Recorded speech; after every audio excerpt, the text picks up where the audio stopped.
और इस पार्लियामेंट के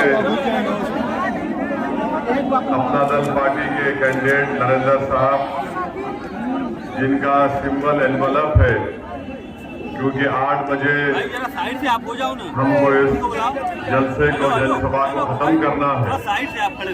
मैं सिर्फ चंद मिनट आपके दरमियान में खड़े होकर आपसे अपील करने आया हूँ कि आप लोग अपना एक वोट हमारी बहन पल्लवी पटेल साहिबा ने जो पीडीएम बनाई है, एनवलप का निशान है, आप उस पर बटन दबाइए। और जो हमें कोशिश कर रहे हैं उत्तर प्रदेश में पिछड़ा, दलित और मुसलमानों को सामाजिक न्याय दिलाने के लिए, उनको सियासी तौर पर उनका हक दिलाने के लिए ये हिस्सेदारी की लड़ाई हमने शुरू की है। और इंशाअल्लाह ताला इस पार्लियामेंट के चुनाव के बाद भी आने वाले विधानसभा तक हम सब लोग साथ रहेंगे। मैं आपका शुक्रगुजार हूँ कि आप यहाँ पर आए।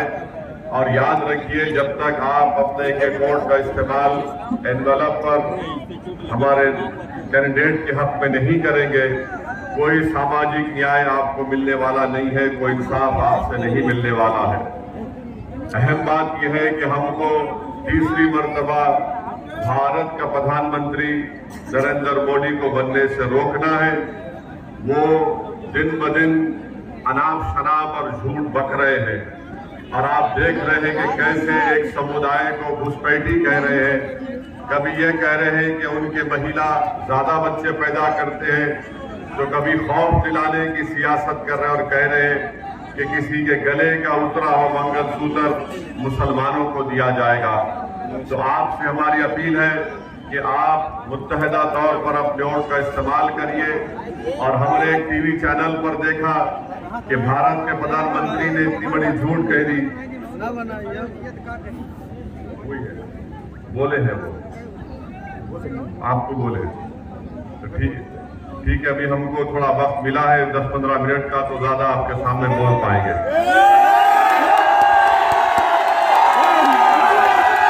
तो मैं आपको बताना चाह रहा हूं कि ये जो कोशिश हमारी बहन पल्लवी पटेल साहिबा ने की, जो ये कोशिश की है, हमने मुख्तलिफ पार्लियामेंट के कॉन्स्टिट्यूएंसीज में हमारे उम्मीदवारों को उतारा है। मेरी आपसे फिर से अपील है कि हमको पल्लवी पटेल साहिबा को, उनके उम्मीदवारों को, उनके कैंडिडेट को कामयाब करना है, बीजेपी को शिकस्त देना है। और दूसरी तरफ हम देख रहे हैं कि समाजवादी पार्टी है, इंडिया अलायंस है। आज आपको हम बताना चाह रहे हैं कि यूपी की 80 लोकसभा के सीटों में समाजवादी पार्टी ने 4 मुसलमानों को टिकट दिया है और अपने परिवार से 8 लोगों को उन्होंने इलेक्शन लड़ने का मौका दिया है। अब आप बताइए कि सैफई का ये परिवार अगर 8 लोगों को अपना उम्मीदवार बनाता है और बात करते हैं अखिलेश पीडीए की, और ए का मतलब कभी कहते हैं आधी आबादी तो कभी कुछ और कहते हैं। आपने 2014 में बीजेपी को रोकना, अगर कोई बीजेपी को रोक सकता है तो ये जो पीडीएम बना है, जिसमें पिछड़ा, दलित और मुसलमान है, ये बीजेपी को और संघ परिवार को रोक सकते हैं उत्तर प्रदेश में और पूरे देश में। तो मैं आपसे अपील कर रहा हूं कि आप अपने वोट का नुकसान मत करिए। हम आपसे वादा भी कर रहे हैं कि इंशाअल्लाह ताला ये हमारा जो पीडीएम बना है, हम अपनी बहन के साथ सिर्फ इस पार्लियामेंट के चुनाव की हद तक नहीं रहेगा, बल्कि उत्तर प्रदेश में इसको और लेकर आगे जाएंगे। तो आपको बताना जरूरी समझते हैं कि समाजवादी तो नाम लेती है सामाजिक न्याय का, मगर जब सामाजिक न्याय की बात अखिलेश यादव करते हैं तो कभी उनकी जबान से लफ्ज मुसलमान नहीं निकलता। मैं शुक्रगुजार हूं हमारी बहन पल्लवी पटेल का कि उन्होंने कहा कि मैं लफ्ज मुसलमान इस्तेमाल करूंगी, और उन्होंने कहा कि पीडीएम में एम का मतलब मुसलमान होगा। और आज आप देखते हैं कि जिस बेबाकी के साथ वो इस काज को लेकर आगे बढ़ रही है, हम भी उनके साथ खड़े हैं। और हमारी भी कोशिश ये है कि उत्तर प्रदेश में सही मानों में पिछड़ों को उनका हिस्सा मिले, दलितों को उनका हिस्सा मिले, मुसलमानों को उनका जायज मुकाम मिले। आज उत्तर प्रदेश हो या हमारा वतन अजीज भारत हो, लफ्ज मुसलमान जब आ जाता है सब लोग पीछे हट जाते हैं। आज आप देखते हैं कि कोई लफ्ज मुसलमान का नाम लेने के लिए तैयार नहीं है। बताइए, अगर भारत की जमहूरियत को मजबूत करना है तो यहाँ पर पिछड़े समाज को, हर एक को उनका हक मिलना चाहिए। मगर हम देख रहे हैं कि लोग धोखा खा जाते हैं समाजवादी पार्टी के दिल फरेब बातों को सुनकर। मगर चुनाव हो जाता है, उसके बाद अखिलेश यादव को किसी की फिक्र नहीं होती है। मेरी आपसे गुजारिश है, ये पार्लियामेंट का चुनाव भारत की तारीख का एक बहुत अहम और बड़ा ही नाजुक पार्लियामेंट का चुनाव है। आप अपने एक वोट का सही इस्तेमाल करिए। और आपके सामने हमारे भाई नरेंद्र सरोज है, ये कैंडिडेट है, इनका इंतखाबी निशान सिंबल एनवलप है। आप उनका वोट, अपना वोट इस्तेमाल करिए, उनको कामयाब करिए। दूसरी जानिब बीजेपी है। 10 साल से नरेंद्र मोदी ने भारत में भारत के युवाओं को, नौजवानों को बेरोजगारी उनका मुकद्दर बनाकर रख दिया। आज रोजगार नहीं दे पाते हैं और नरेंद्र मोदी के पास इसका कोई जवाब नहीं है। महंगाई आसमान को छू रही है। मैं आपको याद दिलाना चाहूंगा कि 2022 के विधानसभा के चुनाव में जब तीसरे मरहले की मतदान हो चुका, उस वक्त नरेंद्र मोदी ने उत्तर प्रदेश की आवाम के दरमियान में आकर कहा था कि मोदी आपसे वादा कर रहा है कि जितने चुट्टा जानवर फिर रहे, मोदी उनको उसका इंतजाम करेगा। बताइए, आज उत्तर प्रदेश में सबसे बड़ा मसला ये तमाम के तमाम जो जानवर जो रोडों पर फिरते हैं, किसानों की खेत खा लेते हैं, और जब वो गरीब किसान जाकर उनसे पूछता है कि भैया हमारे खेत को नुकसान हो गया, तो गवर्नमेंट की तरफ से कहा जाता है बाबा और योगी ने आपको 500 रुपए का इनाम दिया है, ये 500 रुपए रख लीजिए। आप बताइए, रात में खेत में जानवर घुस जाते हैं, जिसका वादा नरेंद्र मोदी ने किया। नरेंद्र मोदी ने विधानसभा के चुनाव में कहा था कि मोदी आपको वादा कर रहा है। आज भारत के प्रधानमंत्री तो आराम से दिल्ली में अपने महल में आराम कर रहे हैं, मगर उत्तर प्रदेश का गरीब और किसान परेशान है इन चुट्टा जानवरों से।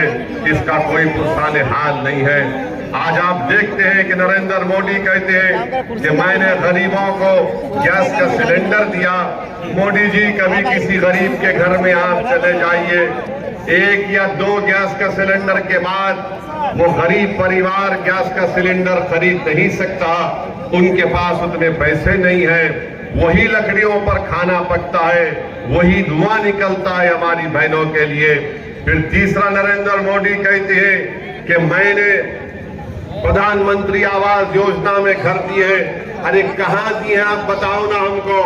मैंने प्रधानमंत्री आवास योजना के लिए, मुद्रा लोन के लिए और ये गैस के सिलेंडर की स्कीम के लिए मैंने आरटीआई एप्लीकेशन डाला, मगर कभी इसका जवाब नहीं आता है। तो मेरी आप तमाम से अपील है कि आपको देख समझकर अपने वोट का इस्तेमाल करना है। अभी हम आ रहे थे तो रास्ते में नरेंद्र मोदी का हमने एक वीडियो देखा। नरेंद्र मोदी जिस सफाई के साथ झूठ को बोलते हैं, शायद ही कोई इस तरह से झूठ बोल सकता होगा। भारत के प्रधानमंत्री ने कहा, एक टीवी चैनल को इंटरव्यू देते हुए कहा कि मैंने गाजा में जो इजरायली जालिम हुकूमत बमबारी कर रही थी, मोदी ने कहा कि मैंने यहां से अपने एक आदमी को भिजाया ताकि वो जाकर बेंयामिन नेतन्याहू से कहे कि रमजान के महीने में बमबारी मत करो। नरेंद्र मोदी इतना झूठ क्यों बोलते हैं आप? यकीनन NSA गए थे, सुनिए, यकीनन NSA गए थे, मगर पूरे रमजान में जालिम इजरायलियों ने गाजा के फलस्तीनियों पर बम बरसाते रहे। आज 16,000 बच्चे मर गए नरेंद्र मोदी गाजा में, 15,000 महिला मर चुकी है, 12 लाख अवाम बेघर हो चुकी है। एक नहीं, दो नहीं, करीब 20,000 के करीब बिल्डिंगें इजराइल ने बर्बाद कर दिया। और भारत के प्रधानमंत्री झूठ बोलकर कह रहे कि मैंने भिजाया था इजराइल को, ये मुझे खामखा घेर लेते हैं मुसलमानों के नाम लेकर। मोदी जी, कोई नहीं घेरता, आप घेरने का काम करते हैं, मगर इंशाअल्लाह ताला अब हम आपके घेरे को तोड़कर निकलेंगे इंशाअल्लाह। आप बताइए, सुनिए, भारत के प्रधानमंत्री जो कह रहे हैं कि मैंने इजराइल को कहा कि रमजान में बमबारी मत करो। आज स्पेन में एक भारत की कश्ती जिसमें 27 टन का हथियार था, असला था, एक्सप्लोजिव थे, उसको स्पेन की हुकूमत ने कहा कि तुम स्पेन में आकर कश्ती को अंदर नहीं ला सकते। वो चेन्नई से जा रही थी इजराइल को। बोलो प्रधानमंत्री, क्या ये सच है या झूठ है? अरे आप दे रहे हैं इजराइल को असला। हैदराबाद में एक एल्बिट कंपनी है, वहां से ड्रोन बनकर जा रहे हैं, और भारत के प्रधानमंत्री कह रहे हैं कि मैंने इजराइल को कहा था कि रमजान में बमबारी मत करो।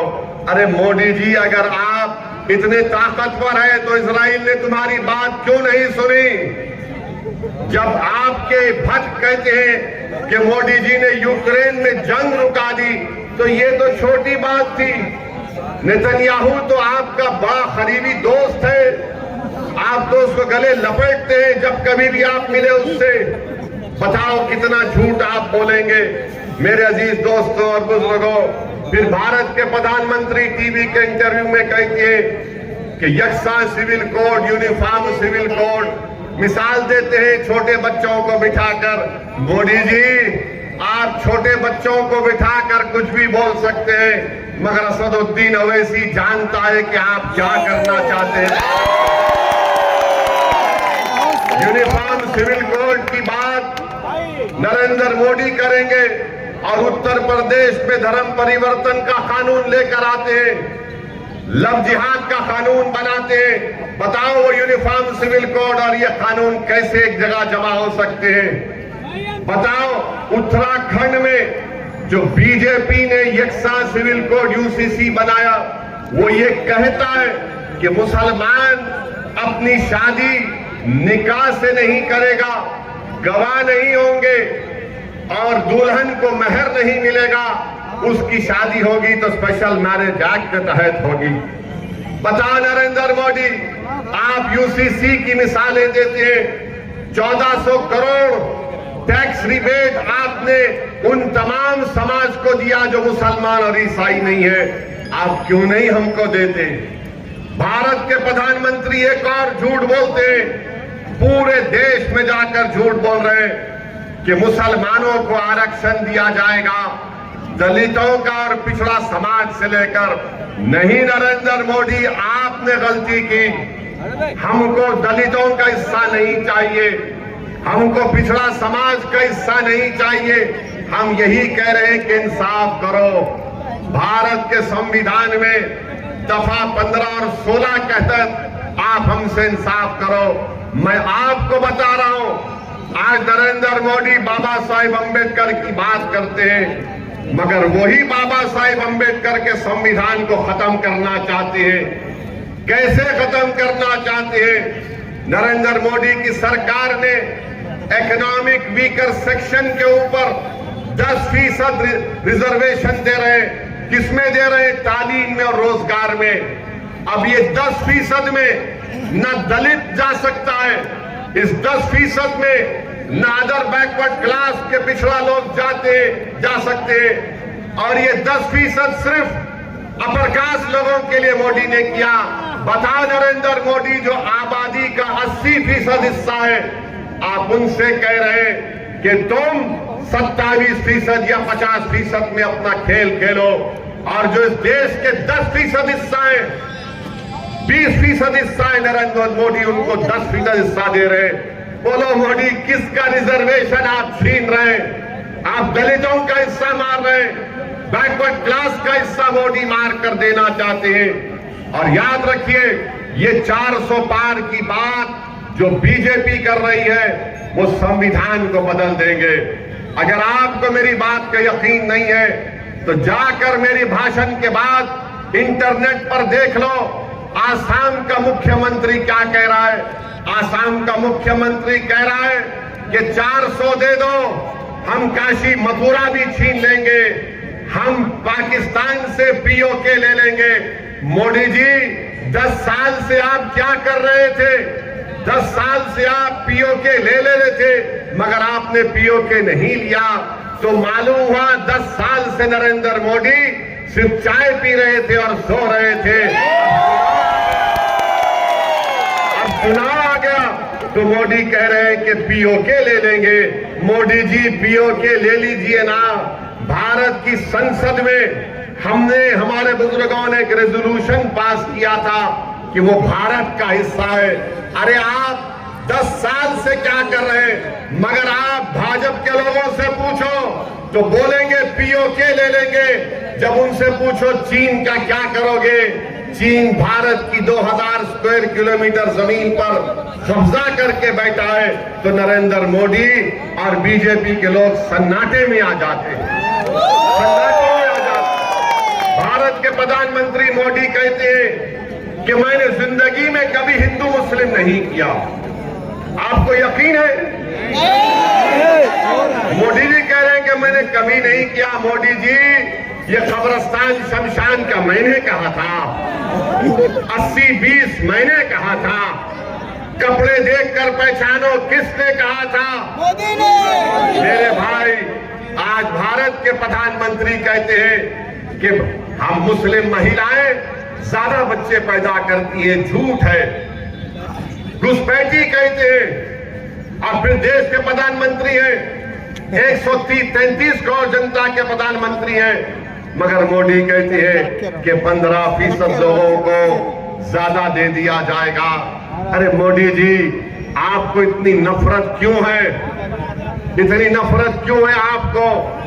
ये देश, भारत जो हमारा देश है, मेरे मरने के बाद भी, आप तमाम के दुनिया के चले जाने के बाद भी, मोदी जी के जाने के बाद भी देश भारत रहेगा। मोदी जी, भारत को कमजोर करने का काम मत करो, झूठ बोलना कम करो, सच्चाई को बयान करो। अगर सच्चाई को नहीं बोल सकते मोदी जी, तो कम से कम झूठ को तो आम मत करो, नफरत को आम मत करो।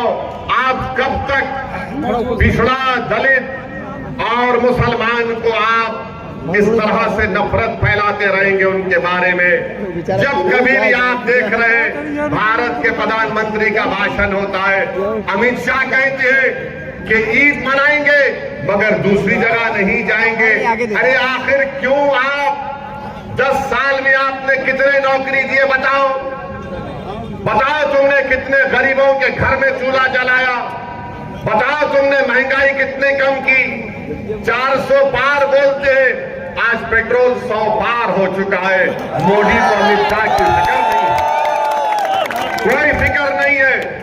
ये एक एक बात आप सुन लो उनकी कि इनके पास दिखाने को कुछ है ही नहीं, कुछ नहीं है दिखाने को, मगर सिर्फ नफरत फैलाना इनका काम है। मगर याद रखिए, अगर पिछड़ा, दलित और मुसलमान को इंसाफ अगर मिलेगा तो पीडीएम के जरिए से मिलेगा। हमारी बहन पल्लवी पटेल साहिबा ने एक बहुत बड़ा बोझ उठाया है। हम आपसे अपील करने आए हैं कि आप उनका साथ दीजिए। ये हमारे दुश्मन, जो सियासी दुश्मन है, वो बोलेंगे ओवैसी वोट काटने आया है, ओवैसी बी टीम है।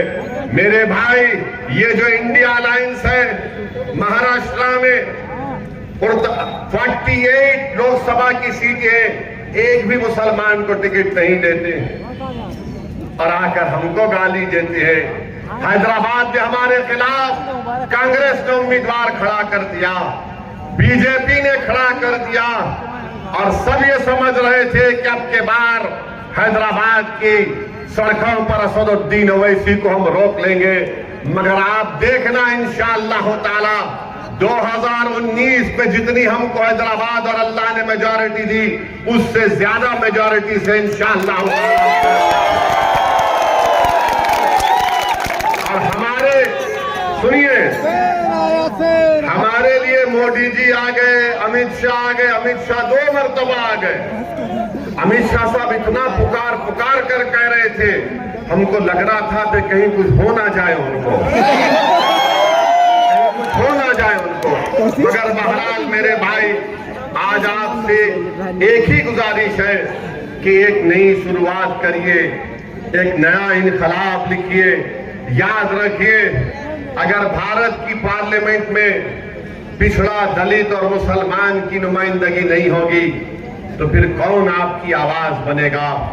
कल अगर यूनिफॉर्म सिविल कोड का बिल आएगा, कल अगर यकसा सिविल कोड का बिल आएगा, तो क्या आप समझते हैं कि अखिलेश की पार्टी वाले कुछ बोलेंगे? अगर कल कोई ऐसा कानून लाया जाएगा जो प्लेसेस ऑफ वर्शिप एक्ट को खत्म करेगा, तो क्या भैया उठ के कुछ बोलेंगे?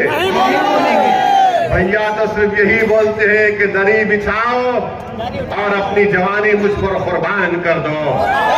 मेरे भाई, जिस शख्स के परिवार के लोग पूरे भाजपा में चले गए, उनके छोटे भाई की पत्नी बीजेपी में चले गई, हर जगह से उनके रिश्तेदार बीजेपी में चले जाते हैं, तो हम आपसे अपील कर रहे हैं कि अपना एक वोट एनवलप के निशान पर लगाइए। और मैं शुक्रगुजार हूं कि हमको इतना मौका मिला कि हमको आप इतनी दूर से आए, आपके दरमियान में आए हैं। मैं आपसे वादा कर रहा हूं कि इंशाअल्लाह ताला हम बार बार आएंगे और आपके दरमियान में ही थे, आपके दरमियान में रहेंगे। मगर आप तमाम वादा कर रहे हैं ना कि हमारे नरेंद्र सरोज को आप कामयाब करेंगे? आप हाथ उठाकर बता दीजिए कि आप तमाम लोग कामयाब करेंगे। डरेंगे तो नहीं ना? अखिलेश से डरेंगे तो नहीं? मोदी से तो नहीं डरेंगे? किसी से मत डरिए, हिम्मत से और हौसले को बरकरार रखिए और पीडीएम का साथ देकर कामयाब करिए। बहुत बहुत शुक्रिया। अस्सलाम वालेकुम।